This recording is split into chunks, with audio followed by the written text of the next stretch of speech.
யாழ் தலைமகள் இன்னாதிருக்க கரிபுர பவனி திகழொளி பவனி அரி திருமுருகா என்று நல்லூர் முருகனை பணிந்து இந்த நிகழ்வினுடைய தலைவர் மதிப்பார்ந்த 6 திருமுகர்களை பணிந்து நூலாசிரியர் மதிப்பார்ந்த கரிபுரன் பவனவர்களை பணிந்து ஈழத்தை தனது இதயத்திலே இருத்தி பணியாற்றுகின்ற மதிப்பார்ந்த கணக்காளர் இளலிங்கமையா அவர்களை பணிந்து யாழ்ப்பாண பல்கலைக்கழகத்தினுடைய முதுநிலை பேராசிரியராக இன்று தமிழ் மக்கள் மத்தியிலே வாழ்ந்து கொண்டிருக்கின்ற ஒரு வரலாற்று களஞ்சியமாக வெறுமனே தனது பணிகளை கல்வியலாளனாக நின்று விடாது நமது சமூகம் சார்ந்து பணியாற்றுகின்ற ஒரு கல்வியாளனாக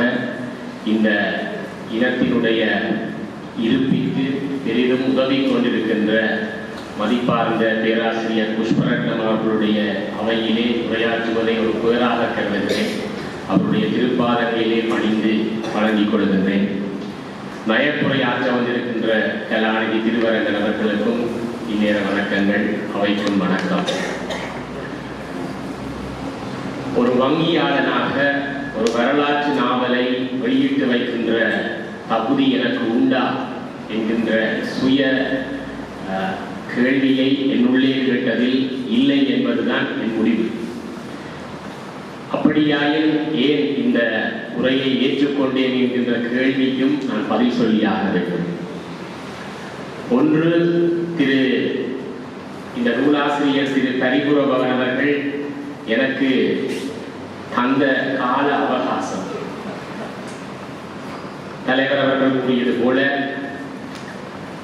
முதல் நாள் நிகழ்வில் நாங்கள் 1 நிமிடம் கண்டோம். அதன் பின்னர் என்ற அலுவலகத்திற்கு வந்து அந்த நூலினுடைய பிரதிகளை என்னிடம் கையளித்து விட்டு இதை வாசித்து பாருங்கள், 3 நாளில் எனக்கு பதில் சொல்லுங்கள், நீங்கள் வெளியுறவை ஆற்றுகின்றீர்களா இல்லையா என்று கூறிவிட்டு சென்று விட்டால் சரியாக 3 நாளில் எனக்கு திருப்பி மறு அழைப்பு வந்தது. நான் உண்மையிலே வாசிக்க ஆரம்பிக்கவே இல்லை. அவர் கூறினார், அது நீங்கள் செய்வீங்கள், நீங்கள் செய்யுவோம் என்று சொல்லிவிட்டு தொலைபேசி துண்டிக்கப்பட்டது. என்னுடைய ஒரு வங்கியாளனாக நாங்கள் வாழுகின்ற உலகம் வேறு. என்னுடைய பிரயாண நேரங்களிலே வாகனத்தில் இந்த நாவலை படிக்கின்ற பாக்கியம் கிடைத்தது. அதிலே நான் உணர்ந்து கொண்ட விடயம், அதை படிக்க ஆரம்பித்தால் எப்படியாவது படித்து முடித்து விட வேண்டும் என்கின்ற உணர்வு வேண்டும். அந்த ஹங்கிரினஸ், அந்த அவா, அதை விட்டுவிடக்கூடாது, அடுத்த அத்தியாயத்தை எப்போது ஆரம்பிப்போம் என்கின்ற உணர்வு வருகின்ற ஒரு கதை கொடுக்கின்ற பாங்கு நான் அங்கே கற்றுக்கொண்டேன். நான் கூற வந்த விடயம் ஏன் ஏற்றுக்கொண்டேன் என்பது. அதனையும் தாண்டி நான் என்னுள்ளே எடுத்துக்கொண்ட முடிவு, இதில் 2 பிரதானமான தொடர்புகள் எனக்கும் இந்த அவருடைய நாவலுக்கு இடையே ஏற்பட்டது. ஒன்று, அவர் முதலாவது அத்தியாயத்திலே கூறுகின்ற திருகோணமலை, நான் இறுதியாக பணியாற்றிய முகாமையாளராக பணியாற்றிய மாவட்டம். திருக்கோணேஸ்வர ஆலயம் ஒவ்வொரு வெள்ளிக்கிழமையும் தவறாது 6:30 மணி அந்த நிலை பூசையை காண்பது ஒரு மிகப்பெரிய பேறு. அந்த திருக்கோணேஸ்வரத்தினுடைய தரிசனம் தான் அவருடைய முதலாவது அத்தியாயம்.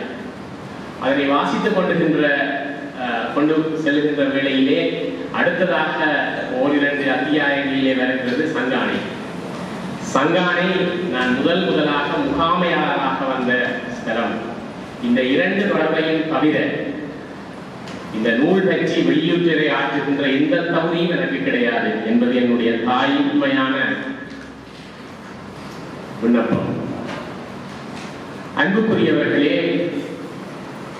இங்கே புலம்பெயர்ந்த தேசத்திலே இருந்து ஒரு நூலாசிரியர் வந்து நல்லூர் ரீதியிலே வெளியீட்டு விழா நடைபெற்றுக் கொண்டிருக்கிறது, அரைவாசி அவைதான் நிறைந்திருக்கிறது என்பது இன்றைய யாழ்ப்பாணத்தை எண்ணி நாங்கள் கலங்க வேண்டிய ஒரு உண்மையான செய்தி. மதிப்பார்ந்த தலைவர் கலாநிதி ஆர் திருமுருகன் அவர்களுடைய வேண்டுகோளுக்கிணங்க நூலாசிரியர் இந்த நூல் வெளியீட்டு விழாவை இங்கே நடாத்துகிறார். ஆஸ்திரேலியாவில் நடத்தியிருந்தால் நான் நம்புகிறேன் மண்டபம் நிறைந்த திருவாளர் இளலிங்கம் அவர்களுடைய அந்த 40 ஆண்டுகள் இருந்த அந்த செல்வாக்கில் ஒரு ஞாயிற்றுக்கிழமை மண்டபம் நிறைந்த ஒரு சனத்திரளிலே ஒரு நூல் வெளியீடு நடைபெற்றிருக்கும்.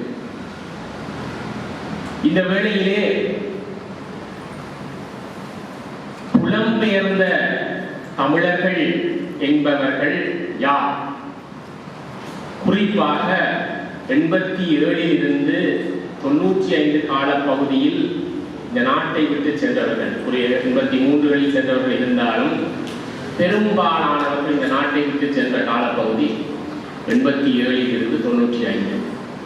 அவர்கள் எல்லோரும் இப்போது 55 இருந்து 60 வயதை அடைந்து கொண்டிருக்கிறார்கள். அவர்களுடைய ரிட்டையர்மெண்ட் ஸ்டேஜ், தமது ஓய்வு காலத்தை அடைந்து கொண்டிருக்கின்ற அதே வேளையிலே அவர்களுடைய குழந்தைகள், அவர்களுடைய பிள்ளைகள் தங்களுடைய சொந்த காலில் நிற்க தயாராக இருக்கிறார்கள்.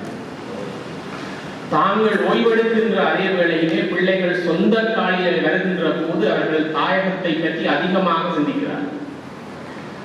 தாயகத்திற்கு வர வேண்டும் என்று யோசிக்கின்றார்கள். 6 மாதம் இங்க நிற்கிறதுக்கு ஒரு வீட்டை திருத்துகிறார்கள். இந்த கால பகுதியில் தான் நாங்கள் 2வது தலைமுறையை இணைக்கலாம் என்பது ஒரு மிக முக்கியமான காலம். புலம்பெயர்ந்த தமிழர்கள் மத்தியில் இருக்கின்ற 2வது தலைமுறையை நாங்கள் இந்த மண்ணோடு இணைப்பதற்கு இருக்கின்ற இறுதி சந்தர்ப்பமாக இதனை பார்க்கிறேன். திருவாளர் கரிபுரம் அவர்களுடைய இந்த நூல், அவருடைய குடும்பத்தார் இந்த நூலோடு மிகவும் பின்னி பிணைந்திருக்கிறார்கள். அவர் என்னோடு பேசி ஒரு சில நிமிடங்களில் அந்த அனுபவங்களை கூறினார். தானும் தன்னுடைய குடும்பத்தாரும் எப்படி இந்த நூலை உருவாக்கினோம் என்பது. ஆகவே 2வது தலைமுறை புலம்பெயர் தமிழர்களை இணைப்பதற்கான ஒரு முக்கியமான காலகட்டத்தில் நாங்கள் வாழுகிறோம். அதற்கு இப்படியான நூல்கள், இப்படியான குடும்பத்தோடு சேர்ந்த நூல்கள் 2 இடங்களிலும் வருவது ஒரு முக்கியமான நிகழ்வு. இந்த சந்தர்ப்பத்தை நாங்கள் சரியாக பயன்படுத்தாவிட்டால் 2வது தலைமுறை இந்த மண்ணோடு பிணைவதற்கான வாய்ப்புகள் மிகவும் அருகிவிடும் என்பது மிக முக்கியமான விடயம். இந்த நூலை விமர்சிப்பதற்காக, நயப்பதற்காக மதிப்பார்ந்த கலாநிதி அவர்கள் இங்கே இருக்கிறார். ஆகவே என்னுடைய வரம்புக்குள் இருக்க வேண்டிய தேவை எனக்கு இருக்கிறது. இருந்த போதிலும் இந்த நூலை வாசித்ததில் எனக்கு இருந்த ஓரிரு விடயங்களை இந்த சபைக்கு சொல்வதன் மூலமாக இந்த நூல், இந்த நாவல் எந்தளவு தூரம் ஒரு இலக்கிய படைப்பா, எந்தளவு தூரம் ஒரு வரலாற்று நூலா, எந்தளவு தூரம் ஒரு வாசகனை தொடர்ந்து வாசிக்க வைக்கின்ற ஒரு நூலாக அமையும் என்று கூறி என்னுடைய உரையை நிறைவு செய்யலாம் என்று நினைக்கின்றேன். கோணேஸ்வரர் கோயிலுக்கு வேலுவும் கரியும் போயினான். மிக அழகாக சொல்லுற அந்த கோயிலுக்கு போய் ஒவ்வொரு வெள்ளிக்கிழமையும் போனவென்ற வகையிலும் கோவிலுக்கு பிறகு கோயிலை இன்னமும் தரிசிக்க முடியவில்லை இருக்கின்றதால 1வது அத்தியாயம் எனது கோணேஸ்வர பெருமானை கண் முன்னே கொண்டு வந்து நிறுத்தியது. இதுவரையும் ஓரளவு சாய்வாகவே சென்று கொண்டிருந்த நடைபாதை சற்றென்று அண்ணார்ந்து பார்க்க வைத்தது. கோணேஸ்வர கோயிலுக்கு போனார்கள் தெரியும், அப்படி இடம் இருக்கிறது. கோயிலில் இருந்தால் கூட ஒரு நிலை அருமையான ஒரு உரை நடை. அதனையும் தாண்டி கோணேஸ்வர பெருமானுக்கும் அங்கே இருக்கின்ற திருகோணமலையிலே இருக்கின்ற அந்த கிராமங்களுக்குமான தொடர்பு, அம்பலகாமம், மல்லிகை தீவு, சாம்பல் தீவு, அதற்குள் கந்தலாய்க்கு ஒரு நல்ல ஒரு வசனம் சொல்லுவேன். கண் தடராய். எனக்கு முதல் தடவையாக நான் அதனை வாசித்தேன். கந்தலே என்றுதான் இப்ப எங்களுக்கு கந்தலாயே தெரியும். கந்தலாய் ஒரு தமிழ் கிராமம். கந்தலாயில் இப்போது பேசப்படுகின்ற மொழியில் இருந்து அங்கே இருக்கின்ற முகாமையாளர்கள், அங்கே பணியாற்றுகின்ற எல்லோருமே வேற்று மொழி பேசுபவர்கள். கண் தளராய் கந்தலாயாய் வந்தது என்பதனை மிக அருமையாக கூறுகிறார் அவருடைய நடையிலே. அதனையும் தாண்டி யாழ்ப்பாணத்து வாழ்வியலோடு ஒரு விடயங்களை கூறுகிறார். விடிய காலையிலே நாம சங்கீர்த்தனம்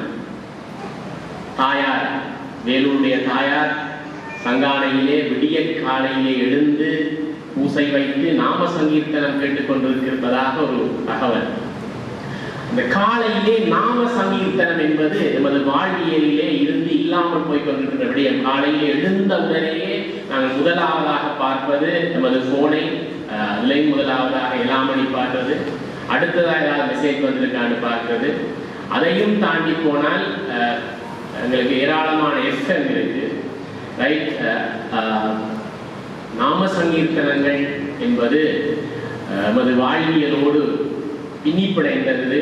இந்த அவையிலே ஏராளமான அறிஞர்கள் இருக்கின்றீர்கள்.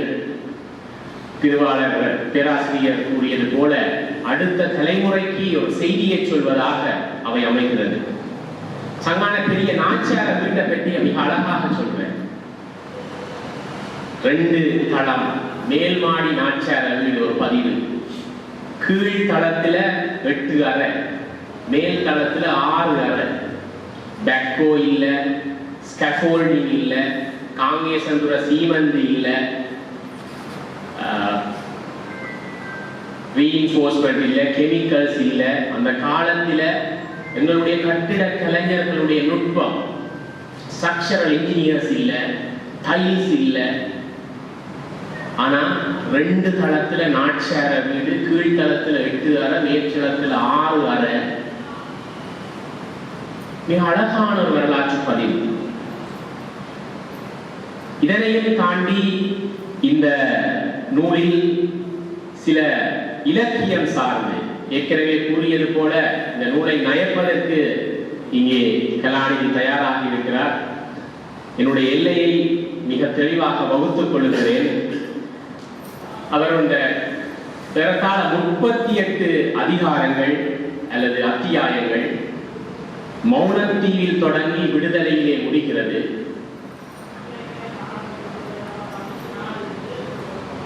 ஆலய வழிபாடு, வரலாற்று பதிவுகள், வீட்டில் ஆச்சரியம், சஞ்சலம், தேடுதல், முதற்படி, அந்தமான், படகு பயணம், மௌனத்தீவு, பொறி, வேட்டை, சந்திப்பு, இடும்பன் பிள்ளை என்று அத்தியாயங்கள் மனதை தொடும்.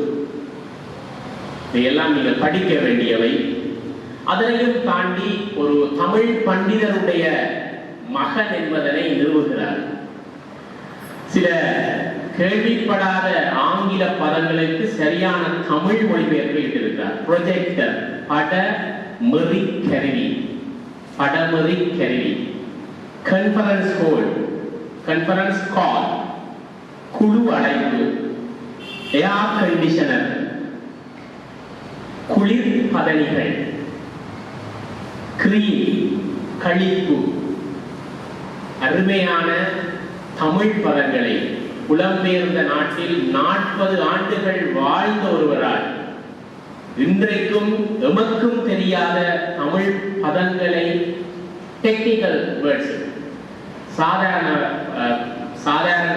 சொல்லுகளுக்கு அல்ல, தொழில்நுட்பம் சார்ந்த சொல்லுகளுக்கு இவற்றையெல்லாம் சொல்ல முடியும் என்றால் தமிழை எவ்வளவு தூரம் புலம்பெயர்ந்த நாடுகளிலே இவர்கள் நேசித்திருக்கிறார்கள் என்பதனையும், தங்களுடைய இதயத்தின் ஆழ் மனதில் எவ்வளவு தூரமாக வைத்திருக்கின்றார் என்பதனையும் நாங்கள் கண்டுகொள்ளக்கூடியதாக இருக்கும்.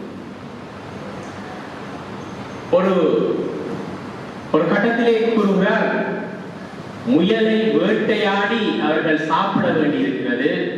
வேட்டையாடிய முயலினுடைய ரத்தம் சொட்டு போட்டுக்கொண்டு வருகிறது காட்டு வழியாக.